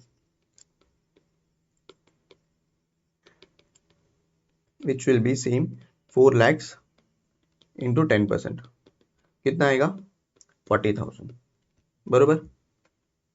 फिर उसके बाद अगर समझो COGS भी निकालना है तो 4 lakhs minus 40,000, 3,60,000 will be my COGS, बरोबर है। 3,60,000 का मेरा COGS रहेगा। तो अब क्या करेंगे हम यहाँ पे, पूरा का पूरा इन्वेंट्री जो भी ट्रांजेक्शन हुआ है, रेवेन्यू को भी एलिमिनेट करेंगे, COGS को भी एलिमिनेट करेंगे, अल्टीमेटली मेरा प्रॉफिट भी एलिमिनेट हो जाएगा। तो देखो कैसे करेंगे हम, रेवेन्यू अकाउंट, रेवेन्यू मैंने कितना रिकग्नाइज किया था, चलो यहाँ पे पूरा 4 lakhs करेंगे क्या सर, पूरा 4 lakhs नहीं करेंगे, याद रखना पूरा 4 lakhs नहीं करेंगे, जितना पेरेंट का होल्डिंग है उतना ही करेंगे, ध्यान रखना पेरेंट का होल्डिंग ही हम एलिमिनेट करेंगे। 4 लाख में से कितना 40% होगा, which will be 1,60,000, right. To COGS same 3,60,000 into 40% कितना होगा, 3,60,000 इंटू 40% 1,44,000, और फिर उसके बाद टू इन्वेस्टमेंट करेंगे 16,000 का। तो इससे क्या होगा, मेरा जो इंटर कंपनी ट्रांजेक्शन था रेवेन्यू वाला, रेवेन्यू भी जाएगा, COGS भी जाएगा और इन्वेस्टमेंट भी जाएगा। या फिर हम इन शॉर्ट करने का बोला ना तो सेल्स टू इन्वेस्टमेंट भी करते थे, यानी sales in the sense directly मैंने क्या इनिशियली क्या रिकॉग्नाइज करूंगा, ये छोड़ो, मैं जस्ट जनरली बोल रहा हूँ, डायरेक्टली इनिशियली क्या रिकॉग्नाइज कर सकते थे सर, डायरेक्टली इनिशियली ये रिकॉग्नाइज करते थे, ऊपर ऊपर ये रिकॉग्नाइज कर सकते थे, हमारा cash and bank to sale कर सकते थे, पहला एंट्री। सेकेंड एंट्री क्या है, सेकेंड एंट्री हम क्या कर सकते थे, जितना भी अनरियलाइज प्रॉफिट है उसको डायरेक्टली रिवर्स कर सकते थे, कैसा, सेल्स टू मेरा यहाँ पे इन्वेस्टमेंट, सेल्स में से 16,000 निकल जाएगा और इन्वेस्टमेंट से 16,000 निकल जाएगा, ठीक है, ऐसा भी कर सकते हैं। बट यहाँ पे एक डिटेल एंट्रीज मांगा है, उसके लिए हमने डिटेल वे में मांगा करा है, तो एग्जाम में अगर आया मॉड्यूल में ऐसा किया है तो मॉड्यूल से हिसाब से ही करना पड़ेगा, ठीक है, सिंपल, एकदम सिंपल है। And this would be an LDR question, हाँ ये करके ही जाना, अगर एग्जाम में पूछा तो पूछ सकता है, this would be an LDR question, ठीक है, सिंपल है। तो आ जाओ फिर से एक बार बता दूं, यहाँ पे सिनेरियो बी में क्या हुआ है, जो एम लिमिटेड है, जो पेरेंट कंपनी है, अपने एसोसिएट को सेल किया है, पेरेंट ने जब एसोसिएट को सेल कर रहा है, एसोसिएट के जो भी अनरियलाइज्ड प्रॉफिट है, एसोसिएट ने एसोसिएट में जो भी ट्रांजेक्शन किया है, तो ये ट्रांजेक्शन में से जितना भी अनसोल्ड इन्वेंट्री है और वो जो उसके अगेंस्ट जो भी अनरियलाइज्ड प्रॉफिट है उसको एलिमिनेट करना होगा, बट एलिमिनेशन उतना ही पार्ट का होगा जितना पेरेंट का होल्डिंग है, जितना पेरेंट का होल्डिंग है। वैसे ही किया ना हमने, देखो 4 lakhs का अपना अनसोल्ड इन्वेंट्री था, उसमें से 40% ही हमने एलिमिनेट किया, क्यों, क्योंकि पेरेंट का होल्डिंग 40% ही है। तो आज अगर मैं आंसर दिखा दूं यहाँ पे, पहले हमने रिकॉग्नाइज क्या किया, पहले हमने रिकॉग्नाइज किया अपना पेरेंट का शेयर, सिनेरियो ए की बात कर रहा हूँ, पेरेंट की शेयर रिकॉग्नाइज किया, investment to N to share of in profit 40,000, ठीक है। ये रिकॉग्नाइज करने के बाद यहाँ पे सिर्फ एक कुछ एक्सप्लेनेशन जो भी मैंने बताया था वही दिया है, और यहाँ पे क्या किया है, जितना पेरेंट का शेयर है 40,000 में से 40,000 इंटू 40% क्या होगा, तो उसको बचा हुआ इन्वेंट्री को रिवर्स कर दिया, share in profit in N to investment in N 16,000, जैसे हमने किया था ना, 40,000 मेरा अनरियलाइज प्रॉफिट है, इसमें से सिर्फ 40% शेयर किसका है, पेरेंट का है, तो 16,000 हमने रिवर्स कर दिया, ये पहला चीज हुआ। देखो यहाँ पे कुछ एक्सप्लेनेशन दिया है, ये एक बार रीड कर लेना, चाहो तो मैं रीड कर लूं एक बार। In the subsequent period when the inventory of 4 lakh is sold by N limited, यानी क्या, एन लिमिटेड क्या करेगा, सब्सिक्वेंट पीरियड में सोल्ड करेगा, सेल कर दिया, तो ये हमने जो किया था ना, ये वाला पार्ट अनरियलाइज प्रॉफिट जो एलिमिनेशन किया था ना, उसको क्या करेंगे, उसको भी रिवर्स कर देंगे, इसको भी रिवर्स करेंगे, वही बोला। देखो, in the subsequent period when the inventory of 4 lakh is sold by N limited to an outside customer, then the above profit margin of 16,000 will be treated as realised and hence the above entry will be reversed, reverse कर देंगे, simple. यहाँ पे क्या दिया है, presentation point of view से दिया है कि हम कैसे प्रेजेंट करेंगे, सेपरेट फाइनेंशियल स्टेटमेंट्स में हम प्रेजेंट क्या करेंगे, 4 लाख प्रेजेंट करेंगे, क्यों, क्योंकि सेपरेट फाइनेंशियल स्टेटमेंट्स में अनरियलाइज्ड प्रॉफिट का कोई भी फंडा नहीं आएगा, बरोबर।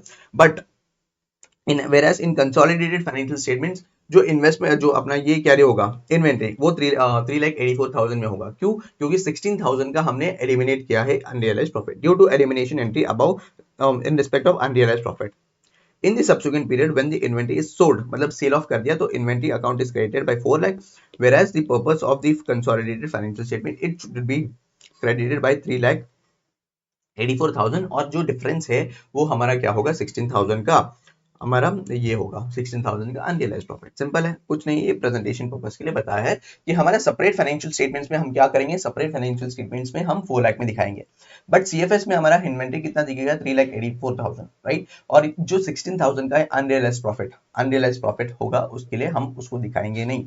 जब सब्सिक्वेंटली ये सेल ऑफ हो जाएगा तो उस केस में हम क्या करेंगे, उस केस में हम ऐसा करेंगे कि इन्वेंट्री जो है, इन्वेंट्री को हम डेबिट करेंगे,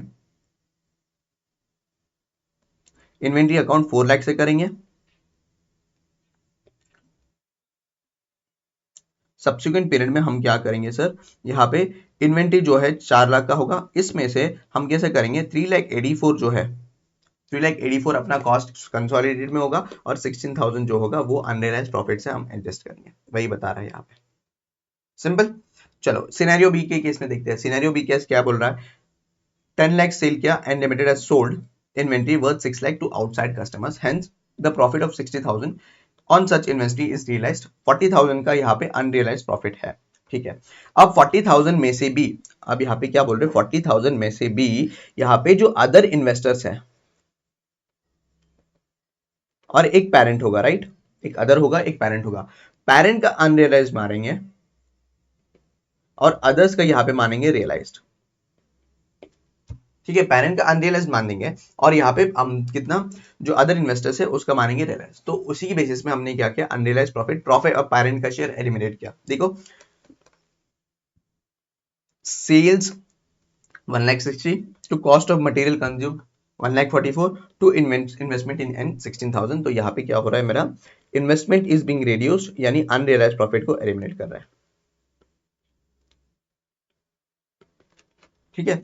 अब आगे क्या बोल रहा है, इन सब्सिक्वेंट पीरियड क्या होगा, when the inventory of 4 lakh is sold by N limited to outside customers, दूसरे कस्टमर्स को सेल ऑफ कर दिया तो प्रॉफिट मार्जिन ऑफ 16%, 16,000 जो है ना वो रियलाइज मानेंगे और उसको क्या करेंगे, रिवर्स कर देंगे। इतना ही पार्ट है। This is about upstream and downstream transaction. Simple है, बस एक बार ग्लिम्स दे दूं मैं। तो अपस्ट्रीम ट्रांजैक्शन में क्या करेंगे, अपस्ट्रीम ट्रांजैक्शन में हम सिंपली जो पेरेंट का शेयर है उतना का शेयर जो भी ट्रांजैक्शन है उसमें से एलिमिनेट कर देंगे। जैसे यहाँ पे क्या था, sales to COGS to inventory, या फिर अदर वे राउंड अगर कर सकते तो sales to investment in NB कर सकते डायरेक्टली, सीओजीएस को नहीं दिखाएंगे, डायरेक्टली 16,000 दिखा देंगे। बट ये एज पर ऐसे करेक्ट प्रेजेंटेशन नहीं माना जाता है, उसके लिए हम ऐसा कर रहे हैं, ठीक है। अगर डाउनस्ट्रीम होगा तो वेरी सिंपल, पहले ट्रांजैक्शन हम डाउनस्ट्रीम में एसोसिएट प्रॉफिट कमाया होगा, प्रॉफिट जो भी है कमाया एसोसिएट उसको हम बांट देंगे किसमें, जो पेरेंट का शेयर है वो ले लेंगे, ठीक है। पेरेंट का शेयर जितना भी होगा प्रॉफिट में उतना हम रिकॉग्नाइज कर लेंगे। सब्सिक्वेंटली अनरियलाइज्ड प्रॉफिट जो भी रहेगा वो अनरियलाइज्ड प्रॉफिट को हम एलिमिनेट कर देंगे। कैसा, वो रिड्यूस होगा फ्रॉम द इन्वेस्टमेंट, राइट। और ये अपस्ट्रीम ट्रांजैक्शन तो बता ही दिया। बस hope so you understood this, and do subscribe the channel, hit the bell icon so that you will get the latest notification of the lecture, right? Okay, thank you for watching this lecture and have a very nice day.